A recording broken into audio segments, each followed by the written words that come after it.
ঢাকার এক ব্যস্ত রাস্তায় ট্রাফিকের শব্দ আর মানুষের ভিড়ের মাঝে দাঁড়িয়েছিল আয়ান।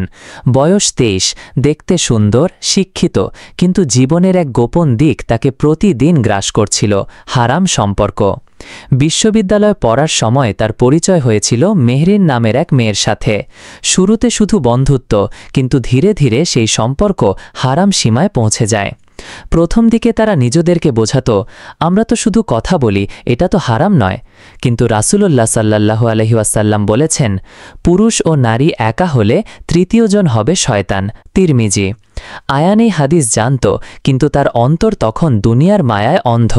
মেহরিনও নমাজ পড়ত না, হিজাব করত না, তারা শুধু একে অপরের সাথে সময় কাটাতে চাইত। একদিন সন্ধ্যায় বৃষ্টি পড়ছে, আয়ান ও মেহরিন এক ক্যাফেতে বসে।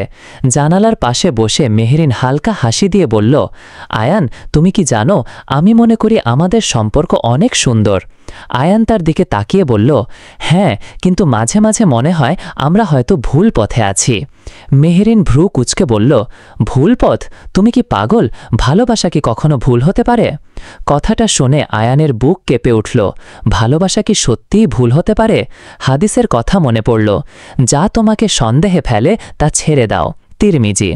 সেই রাতে আয়ান বাসায় ফিরে ঘুমাতে পারল না। একদিকে মেহরিনের প্রতি ভালোবাসা, অন্যদিকে আল্লাহর ভয়। রাত 3টার দিকে সে অজু করে নামাজে দাঁড়ালো। অনেক দিন পর তাহাজ্জুদ পড়ল, চোখ ভিজে গেল। দোয়া করল, হে আল্লাহ, আমাকে হালাল পথে ফিরিয়ে নাও, আমি চাই তাকে হারাম থেকে বাঁচাতে। পরের দিন আয়ান মেহরিনকে ফোন দিল, আমাদের কথা বলা দরকার। দুজন দেখা করল একটি পার্কে। গাছের ছায়ায় বসে আয়ান শান্ত স্বরে বলল, মেহরিন, আমরা যদি সত্যি একে অপরকে ভালোবাসি তাহলে এই পথ বদলাতে হবে। আমি চাই আমরা একে অপরের জন্য হালাল হয়ে যাই। মেহরিন অবাক হয়ে বলল, মানে তুমি কি এখন বিয়ের কথা বলছ? আয়ান দৃঢ় কণ্ঠে বলল, হ্যাঁ, রাসূল সাল্লাল্লাহু আলাইহি ওয়াসাল্লাম বলেছেন, যার বিয়ে করার সামর্থ্য আছে সে যেন বিয়ে করে। বুখারী ও মুসলিম। মেহরিন কিছুক্ষণ চুপ করে থাকল, তার চোখে জল এসে গেল। আয়ান, আমি কখনো ভাবিনি তুমি এমন বলবে, কিন্তু আমার পরিবার কি মেনে নেবে? আয়ান হাসল। হালাল পথে আসা সবসময় সহজ নয়, কিন্তু আল্লাহর সাহায্য থাকলে অসম্ভবও নয়। সেদিন তারা ঠিক করল, হারাম সম্পর্ক ছেড়ে কিছুদিন একে অপরের সাথে দেখা বা কথা বলবে না, যতক্ষণ না পরিবারের সাথে আলোচনা করে বিয়ের সিদ্ধান্তে পৌঁছায়। কিন্তু শয়তান এত সহজে ছাড়বে কেন? এই সিদ্ধান্তের পর থেকেই শুরু হলো নতুন পরীক্ষা। হারাম সম্পর্ক ছেড়ে দূরে থাকার সিদ্ধান্তের পর প্রথম কয়েকদিন আয়ান আর মেহরিন সত্যিই কথা বলেনি। আয়ান বেশি বেশি নামাজ পড়া শুরু করল, কোরআন পড়ে মন শান্ত করার চেষ্টা করল, কিন্তু ভিতরে ভিতরে এক ধরনের শূন্যতা তাকে কুরে কুরে খাচ্ছিল। এক রাতে ফোনে মেসেজের শব্দ শোনা গেল। স্ক্রিনে লেখা, তুমি কি আমাকে ভুলে গেলে? প্রেরক মেহরিন। আয়ান প্রথমে উত্তর দিল না, কিন্তু মনটা অস্থির হয়ে উঠল। কিছুক্ষণ পর লিখল, না, কিন্তু আল্লাহর জন্য ধৈর্য ধরো। মেহরিনের উত্তর এলো, তুমি বুঝবে না, আমি একা থাকতে পারি না, তোমার সাথে কথা না বলে মনে হচ্ছে আমি মরছি। এটাই শয়তানের প্রথম কৌশল। হাদিসে রাসূল সাল্লাল্লাহু আলাইহি ওয়াসাল্লাম বলেছেন, শয়তান মানুষের রক্তের সাথে প্রবাহিত হয়। পরদিন সকালে আয়ান নামাজ শেষে অনেক ভেবে ঠিক করল যে তাকে মেহরিনকে বোঝাতে হবে। এই কষ্টই প্রমাণ করছে যে তাদের সম্পর্ক আগে কেমন ভুল পথে ছিল। অন্যদিকে মেহরিনের পরিবার বিয়ের জন্য চাপ দিচ্ছিল, কিন্তু অন্য একজন ছেলের সাথে, একজন ধনী ব্যবসায়ী। মা সরাসরি বললেন, মেহরিন, তুমি যদি ওই আয়ানকে বিয়ে করো, আমরা তোমার সাথে সম্পর্ক রাখব না। এই কথা শুনে মেহরিন রাতে আয়ানকে ফোন করল। কণ্ঠ কাঁপছে, আয়ান, আমার পরিবার রাজি নয়, তারা বলে তুমি গরিব, ভবিষ্যৎ নেই। আয়ান শান্ত গলায় বলল, তুমি জানো রাসূল সাল্লাল্লাহু আলাইহি ওয়াসাল্লাম বলেছেন, নারীকে বিয়ে করা হয় 4 কারণে, কিন্তু তুমি ধার্মিককে বেছে নাও। বুখারী ও মুসলিম। আমাদের উদ্দেশ্য যদি আল্লাহর জন্য হয়, তিনি পথ তৈরি করবেন। কথাটা শুনে মেহরিন চুপ করে রইল, কিন্তু ভিতরে ভিতরে ভয় পেয়ে গেল, যদি আল্লাহর জন্য অপেক্ষা করতে গিয়ে সব হারিয়ে ফেলে। কয়েকদিন পর তারা দুজনে নিজেদের প্রতিশ্রুতি ভেঙে আবার দেখা করল।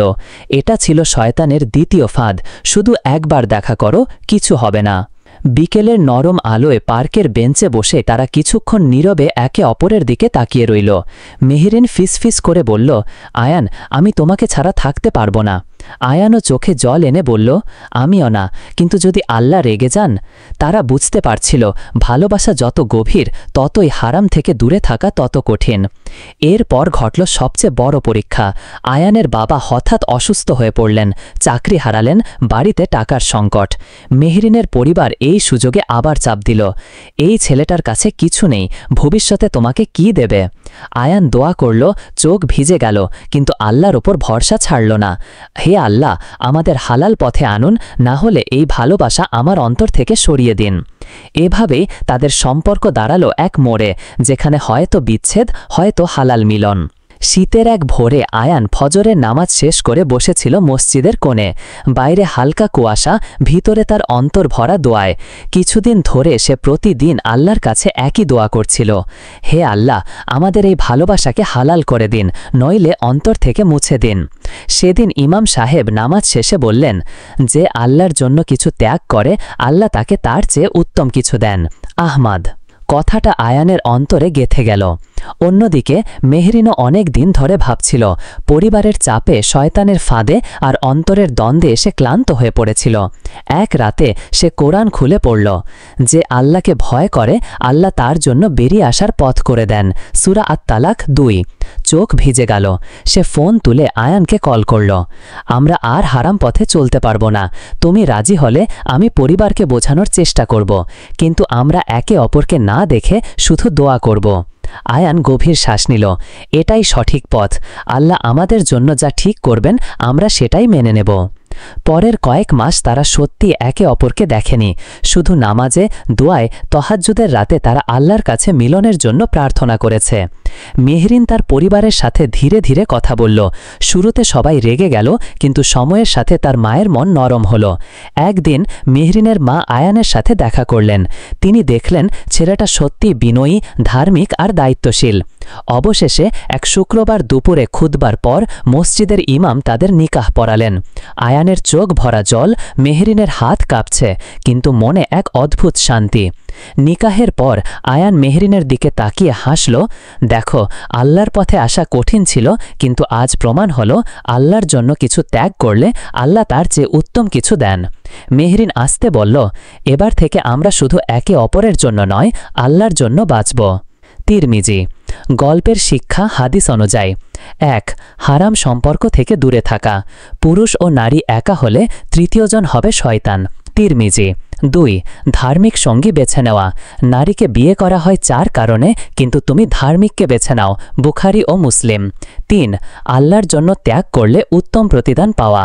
যে আল্লাহর জন্য কিছু ত্যাগ করে আল্লাহ তাকে তার চেয়ে উত্তম কিছু দেন। আহমদ।